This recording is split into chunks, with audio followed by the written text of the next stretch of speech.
नया साल में पहले दिन प्रधानमंत्री नरेंद्र मोदी ने कैबिनेट की बैठक कर किसानों के कल्याण की दिशा में महत्वपूर्ण फैसला लिया है। सरकार के इस फैसले से किसान काफी खुश नजर आ रहे हैं। नए साल में पीएम मोदी ने किसानों के प्रति अपनी प्रतिबद्धता को जाहिर किया। इससे किसानों को बड़ी राहत मिलेगी, साथ ही अपनी मांगों को लेकर आंदोलन कर रहे किसानों को भी इससे फायदा होगा। एक्स पर पीएम मोदी ने पोस्ट किया, हमारी सरकार किसानों के कल्याण के लिए पूरी तरह से प्रतिबद्ध है। हमें अपने सभी किसान बहनों और भाइयों पर गर्व है जो हमारे देश को भोजन उपलब्ध कराने के लिए कड़ी मेहनत करते हैं। साल 2025 की पहली कैबिनेट मीटिंग हमारे किसानों की समृद्धि बढ़ाने के लिए समर्पित है। मुझे खुशी है कि इस संबंध में महत्वपूर्ण निर्णय लिए गए हैं। नए साल को सरकार ने किसानों के लिए समर्पित किया है। मैं आज प्रधानमंत्री श्रीमान नरेंद्र मोदी जी को हृदय से धन्यवाद देता हूं। आज कैबिनेट में 3 बड़े फैसले किसानों के हित में लिए गए हैं। आप सब जानते हैं प्रधानमंत्री फसल बीमा योजना प्राकृतिक आपदा से पीड़ित किसानों की वरदान है। प्रधानमंत्री फसल बीमा योजना पहले भी थी जब यूपीए की सरकार थी, लेकिन वो किसानों के लिए नहीं थी। बैंकों से जो लोन लेते थे किसान, उस लोन का बीमा था। बैंकर्स का पैसा सुरक्षित किया गया था। लोनी किसानों के लिए वो अनिवार्य थी और नॉन लोनी किसान उसमें आते ही नहीं थे। यूपीए की जब सरकार थी तब फसल बीमा योजना की इकाई होती थी ब्लॉक या तहसील, और इसका मतलब यह है कि पूरे ब्लॉक में या पूरी तहसील में फसल खराब हो जाए तो किसान को नुकसान का क्लेम मिलेगा। अब फर्ज कीजिए 5 गांव में 10 गांव में फसल खराब हो गई तो उन किसानों को प्रार्थना करनी पड़ती थी कि पूरी तहसील में खराब कर दो तब हमें फायदा मिलेगा, नहीं तो हमें फायदा ही नहीं मिलने वाला। उस योजना को बदल दिया गया 2016 में, और अब फसल बीमा योजना की इकाई गांव या ग्राम पंचायत बनाई गई। मतलब गांव में भी फसल का नुकसान होगा तो भरपाई बीमा कंपनी करेगी। स्थानीय आपदा को उसमें शामिल किया गया, मतलब एक किसान का भी नुकसान होगा तो उसको नुकसान की भरपाई की जाएगी। ऐसे अनेकों परिवर्तन उस समय किए गए और बाद में हमने और तय किया कि बीमा कंपनी अगर क्लेम के भुगतान में देर करती है तो 12% की दर से उस पर ब्याज किसान को देना पड़ेगा जितनी वो देर करेगी। पिछले साल केंद्र सरकार ने 1 अप्रैल से 31 दिसंबर साल 2024 तक के लिए 3,500 रुपए प्रति टन के हिसाब से डीएपी पर 2,625 करोड़ रुपए का विशेष पैकेज देने का ऐलान किया था। यह पैकेज गैर यूरिया पोषक तत्वों पर सरकार की तरफ से तय पोषक तत्व आधारित सब्सिडी के अलावा था। प्रधानमंत्री नरेंद्र मोदी की अध्यक्षता में हुई केंद्रीय मंत्रिमंडल की इस बैठक में इस खास पैकेज को 1 जनवरी 2025 से अगले आदेश तक के लिए बढ़ाने की पेशकश को मंजूरी दी गई है। साथ ही साथ एक 800 करोड़ रुपीस का फंड क्रिएट किया गया है जो कि fund for innovation and technology basically किसानों के संबंधित मामलों में टेक्नोलॉजी का उपयोग करके और स्पेशली इंश्योरेंस में, बीमा में फास्टर असेसमेंट हो। क्रॉप डैमेज अगर हुआ है, एडवर्स वेदर के कारण कोई प्रॉब्लम आई है तो उसका असेसमेंट फास्ट हो, क्लेम सेटलमेंट फास्ट हो और टेक्नोलॉजिकल ट्रूथ से डिस्प्यूट्स में कमी आए। टेक्नोलॉजिकल मेजरमेंट से डिस्प्यूट्स में कमी आए, इसको ध्यान में रखते हुए एक fund for innovation and technology create किया गया है। कवरेज बहुत ज्यादा बढ़ा है इन 10 सालों में, और कवरेज को और अधिक बढ़ाने के लिए complete digitalisation, end to end complete digitalisation, enrolment से लेके assessment, claim settlement, payment, DBT के माध्यम से इसको पूरी चेन को रिवैम्प करने का आज माननीय प्रधानमंत्री जी ने निर्णय लिया है। और एग्रीकल्चर मिनिस्ट्री और दूसरे संबंधित विभाग कोऑपरेशन से, फाइनेंस से सब मिलके फसल बीमा योजना को एक टोटली नए लेवल पे ले जाएंगे, ऐसा आज निर्णय लिया गया है। किसानों को सब्सिडी का विशेष पैकेज। डीएपी पर किसानों को पहले की तरह सब्सिडी मिलती रहेगी। किसानों को डीएपी 1350 रुपए प्रति बोरी की दर से मिलेगी। इस पर पड़ने वाला अतिरिक्त बोझ केंद्र सरकार उठाएगी। केंद्र सरकार किसानों को सब्सिडी पर 28 तरह के खाद मुहैया कराती है। उर्वरकों पर एनबीएस योजना के तहत सब्सिडी तय की जाती है। कैबिनेट की बैठक में पीएम फसल बीमा योजना को मंजूरी दी गई। फसल बीमा योजना को भी पूरे वर्ष भर जारी रखने की मंजूरी दी गई है। 2025 से 26 तक योजना पर 69,515.71 करोड़ का खर्च आएगा। कैबिनेट ने नवाचार और टेक्नोलॉजी के लिए फंड को मंजूरी दी है। कुल 824.77 करोड़ रुपए तकनीकी कार्यों के लिए किया जाएगा। पैसा पीएस टैग के साथ साथ रिसर्च और डेवलपमेंट पर खर्च होगा। तीसरा फैसला हुआ है चावल के एक्सपोर्ट का। मैं आपके माध्यम से देश को सूचना देना चाहता हूं, इस बार भी हमारी फसल बहुत अच्छी हो रही है। एग्रीकल्चर और एलाइड सेक्टर, कृषि और संबद्ध जो क्षेत्र है उनकी विकास दर 3.5 से लेकर 4% के बीच होने वाली है। हमारे पास चावल के भी भंडार है। पिछले दिनों चावल की कीमत किसान को ठीक मिले, इसलिए मिनिमम एक्सपोर्ट प्राइस जो लगाई गई थी वो हटा दी गई। चावल के एक्सपोर्ट को अनुमति दी गई। और आज भारत के सहकारिता मंत्रालय और इंडोनेशिया के व्यापार मंत्रालय के बीच गैर बासमती सफेद चावल के व्यापार पर समझौता ज्ञापन मतलब एमओयू हस्ताक्षरित हुआ है। और इंडोनेशिया को भारत 1 मिलियन मीट्रिक टन गैर बासमती सफेद चावल निर्यात करेगा। निर्यात के कारण भी चावल के रेट बेहतर होंगे और किसानों को इसका लाभ मिलेगा। ये तीनों फैसले नए साल के किसान हितैषी फैसले हैं। वैसे अगर आप देखेंगे तो पूरे साल, विशेषकर मैं 6 महीने की बात करता हूं, किसानों के हित में अनेकों फैसले मोदी सरकार ने लिए हैं।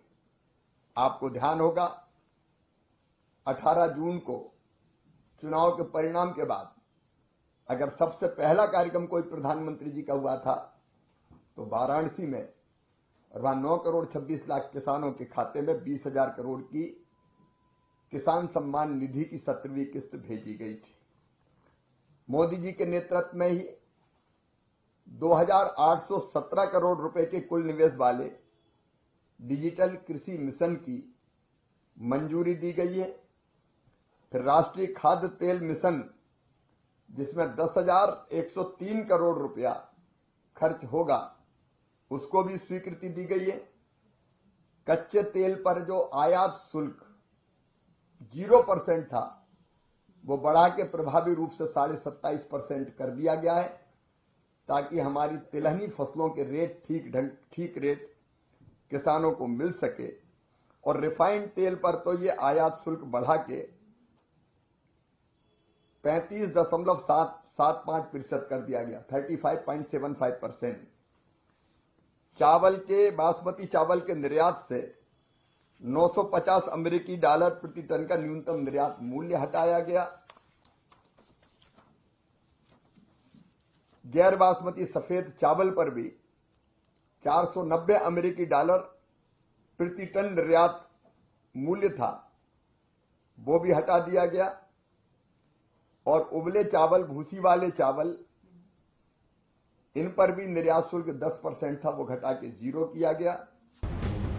केंद्रीय कृषि मंत्री शिवराज सिंह चौहान ने कहा, कैबिनेट ने राष्ट्रीय सहकारी निर्यात लिमिटेड यानी कि NCEL के जरिए इंडोनेशिया को 10 लाख टन गैर बासमती चावल के एक्सपोर्ट को मंजूरी दे दी है।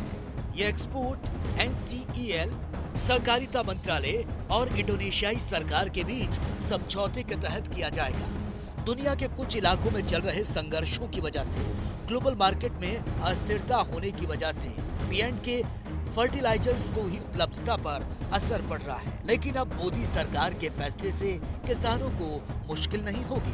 उन्हें पहले की तरह डाई अमोनिया फास्फेट खाद सस्ती दरों पर मिलती रहेगी।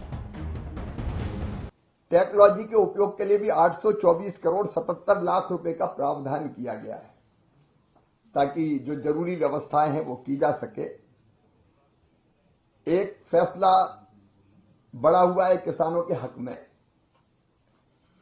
DAP, डाई अमोनियम फास्फेट, किसानों को रियायती दरों पर उपलब्ध कराया जाता है। DAP का 50 किलो का एक बैग किसान को 1350 रुपए में दिया जाता है, जबकि इस साल उसकी वास्तविक लागत थी 2433 रुपया, मतलब लगभग 1083 रुपया की सब्सिडी सरकार अभी देती है। इस बार पहले से DAP का भंडारण कर लिया जाए, देर ना हो, समय पर किसान को DAP दिया जा सके। पिछले साल अंतर्राष्ट्रीय परिस्थितियों के कारण रेड सी में और बाकी जगह जैसी परिस्थिति थी तो दूसरे रूट से घूम के आना पड़ा, तो जहाज आने में देर लगी, खर्चा भी बढ़ा। और इसलिए सरकार ने पहले से तय कर लिया है कि हम अग्रिम भंडारण DAP का करने के लिए व्यवस्था करेंगे, समय पर इंपोर्ट करेंगे और 3850 करोड़ रुपया के आवश्यक बजट की भी उसके लिए व्यवस्था की है। इससे किसानों को सस्ता और समय पर DAP उपलब्ध हो सकेगा। इसके लिए भी प्रधानमंत्री जी को धन्यवाद। केंद्रीय गृह मंत्री अमित शाह ने कहा, नरेंद्र मोदी सरकार किसानों के साथ सुरक्षा कवच की तरह खड़ी है। उसने 2025 के पहले दिन ही ये संकल्प को दोहराया है। केंद्रीय मंत्रिमंडल ने DAP उर्वरक को 1350 रुपए प्रति बोरी के भाव पर किसानों तक पहुंचाने के लिए अतिरिक्त सब्सिडी को 31 दिसंबर 2024 से आगे बढ़ाने का बुधवार को यह फैसला लिया। इससे सरकारी योजनाओं पर 3850 करोड़ रुपए तक का बोझ ये बढ़ेगा। शाह ने एक्स पर कहा, मोदी सरकार किसानों के साथ सुरक्षा कवच की तरह खड़ी है और साल 2025 के पहले ही दिन अपनी इसी संकल्प को पुनः दोहराया है। DAP पर अतिरिक्त सब्सिडी के निर्णय से अंतर्राष्ट्रीय बाजारों में इसकी कीमतों में वृद्धि होने पर भी हमारे किसानों को उचित मूल्य पर ही DAP उपलब्ध होगा। इसे विशेष पैकेज के लिए मोदी जी का आभार है।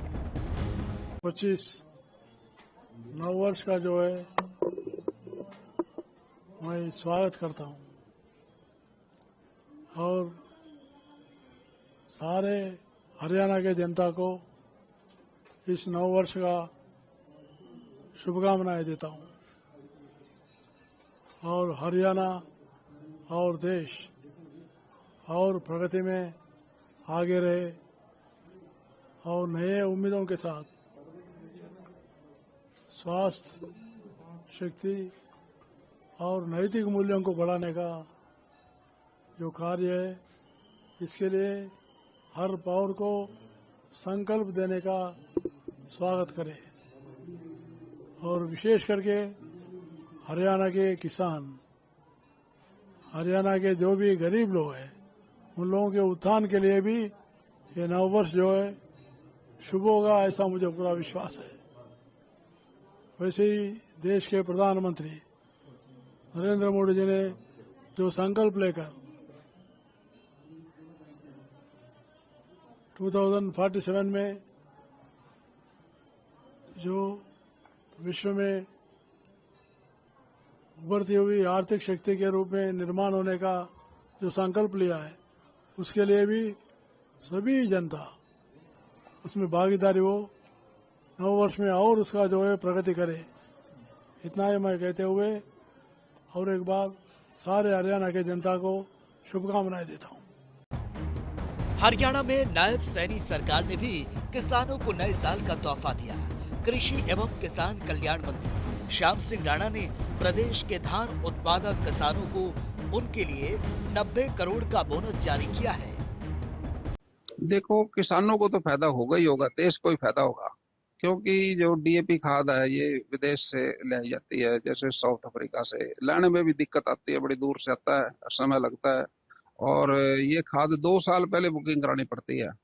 अगर हमारे देश में जैसे केंद्र की सरकार ने फैसला किया ऐसी कंपनियों को मदद करने का, तो मैं समझता हूँ ये सबसे अच्छा फैसला है। इसमें खाद भी सस्ता होगा और लाने में भी आसानी होगी, समय पे भी आएगा, और मैं समझता हूँ विदेशी मुद्रा बचेगी और किसानों को लाभ होगा, देश को भी लाभ होगा। कृषि एवं किसान कल्याण मंत्री श्याम सिंह राणा ने तत्काल राहत उपायों के तहत मुख्यमंत्री नायब सिंह सैनी की ओर से घोषित सूखा राहत योजना के तहत किसानों को प्रति एकड़ 2000 का बोनस प्रदान करते हुए 90 करोड़ जारी किए हैं। ये निर्णय प्रतिकूल जलवायु परिस्थितियों से जूझ रहे धान उत्पादों को समर्थन देने के उद्देश्य से लिया गया। विभिन्न सरकारी योजनाओं के क्रियान्वयन की समीक्षा की और केंद्र एवं राज्य सरकारों द्वारा शुरू की गई जन कल्याणकारी योजनाओं के इन पहलों के प्रति किसानों में जागरूकता फैलाने पर भी जोर दिया गया।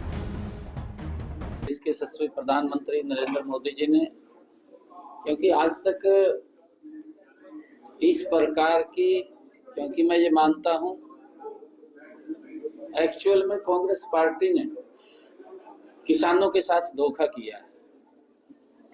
कांग्रेस पार्टी ने किसानों का शोषण किया है, और हम ये मानते हैं कि कांग्रेस के समय के अंदर हमारे जो उर्वरक हैं उनके दाम बढ़ गए थे, चाहे डीएपी है, यूरिया है, परंतु उसके दाम कम नहीं हुए, वो उसका वजन किसान के ऊपर पड़ा है। आदरणीय मोदी जी ने कल भी बैठक करके जो डीएपी और यूरिया के दाम बढ़े थे पिछले दिनों, पीछे भी सब्सिडी दी थी, और कल भी 38,500 करोड़ रुपए की सब्सिडी का ऐलान किया है। हम स्वागत करते हैं इसका, हमारे किसानों को बड़ा लाभ वो मिलेगा, उनके ऊपर कोई दबाव नहीं पड़ेगा, उसके खर्चे कम होंगे, उसकी इनकम बढ़ेगी, उसकी पैदावार ज्यादा होगी। और ये चिंता अगर कोई कर सकता है तो नरेंद्र मोदी जी जैसा व्यक्ति ही चिंता कर सकता है कि हमारा किसान सशक्त और मजबूत होना चाहिए। आदरणीय प्रधानमंत्री जी ने इस बात को लेकर के भी कहा था कि हमने 4 स्तंभ के ऊपर काम करना है देश के अंदर। किसान है, जो उन्होंने ज्ञान की बात कही थी, गरीब है, युवा है, और नारी है, और हमारा अन्नदाता है, किसान है। अगर इनके हित के लिए, इनकी मजबूती के लिए हम काम करेंगे तो भारत ये विकसित राष्ट्र बनेगा, ये सशक्त भारत बनेगा। उसको लेकर के मैं आदरणीय प्रधानमंत्री जी का धन्यवाद करना चाहूंगा कि उन्होंने आने वाले समय के लिए जो 38,500 करोड़ रुपए की इस उर्वरक पदार्थों के ऊपर जो हमारा यूरिया और डीएपी है उसके ऊपर सब्सिडी दी है, उसके लिए हम धन्यवाद करते हैं, और हमारे किसानों को इसका देश के अंदर बड़ा लाभ मिलेगा। दिल्ली में विधानसभा चुनाव से पहले राजनीति गर्म है। चुनाव से पहले चिट्ठी वॉर चल रहा है। इसका सिलसिला तब शुरू हुआ जब पहले केजरीवाल ने संघ प्रमुख मोहन भागवत को चिट्ठी लिखी। अब केंद्रीय कृषि मंत्री शिवराज सिंह चौहान ने सीएम आतिशी को पत्र लिख दिया। शिवराज सिंह ने अपने पत्र में लिखा, मैं आपको ये पत्र बहुत दुख के साथ लिख रहा हूँ। आपने कभी भी दिल्ली के किसानों के हित में उचित निर्णय नहीं लिया। केंद्र सरकार की किसान हितैषी योजनाओं को भी आपकी सरकार ने दिल्ली में लागू होने से रोका। आपकी सरकार को किसानों से कोई हमदर्दी नहीं। आज दिल्ली के किसान परेशान हैं और चिंतित हैं। केंद्रीय मंत्री शिवराज सिंह चौहान ने पत्र में ये भी लिखा कि आपके नेतृत्व वाली दिल्ली सरकार के द्वारा केंद्र सरकार की महत्वाकांक्षी राष्ट्रीय कृषि विकास योजना को भी लागू नहीं किया गया। इस योजना को लागू नहीं करने से किसान भाई बहनों को नुकसान हुआ है, क्योंकि इस योजना के माध्यम से राज्य अपनी विशिष्ट परियोजना शुरू कर सकते हैं। राष्ट्रीय कृषि विकास योजना को लागू नहीं होने के कारण कृषि मशीनरीकरण, सूक्ष्म सिंचाई, मृदा स्वास्थ्य, फसल अवशेष प्रबंधन, परंपरागत कृषि विकास योजना, कृषि वानिकी और फसल डाइवर्सिफिकेशन के लिए सब्सिडी जैसी योजनाओं का लाभ दिल्ली के किसान नहीं ले पा रहे हैं। प्रोग्रामिंग डेस्क, जनता टीवी।